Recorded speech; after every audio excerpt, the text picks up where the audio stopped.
Comme depuis plusieurs années déjà, le Cameroun se doit une nouvelle fois de se montrer très vigilant dans sa partie septentrionale en 2025.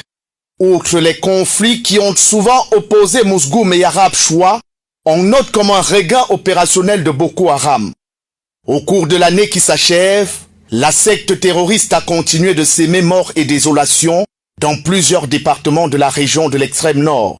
Entre août et fin novembre dernier, on dénombrait une vingtaine de personnes tuées, dont un élément du bataillon d'intervention rapide, une quinzaine d'otages, un poste de gendarmerie attaqué et des dizaines de villages désertés par des populations apeurées. Ajouté au retrait du Tchad de la force multinationale mixte, ce regain de vitalité a de quoi inquiéter les autorités camerounaises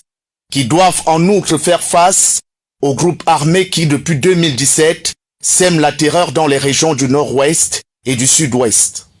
Parmi leurs derniers faits d'armes, l'enlèvement du sous-préfet d'Idabato dont on reste sans nouvelles, mais que certaines sources annoncent avoir été exécuté.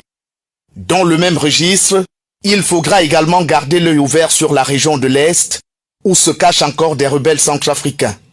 À côté de ces menaces, il faut également compter avec la montée en puissance de la délinquance urbaine, avec la recrudescence des agressions, des meurtres et enlèvements. Dans cette lutte contre la délinquance juvénile, il va falloir trouver un antibiotique suffisamment fort pour éradiquer le phénomène des microbes qui ont infesté les villes de Bafia, de Douala et très récemment de Yaoundé, avec des ravages non négligeables au quartier Olembe il y a de cela quelques jours. 2025, c'est également le défi de la lutte contre l'insécurité routière qui continue d'endeuiller de nombreuses familles, le défi de la protection civile qui présente encore d'énormes défaillances comme on a pu le vérifier le 5 novembre dernier à la falaise de Tchang, et le combat contre la cybercriminalité qui elle également fait d'importants dégâts dans les vies des Camerounais et sur l'économie du pays.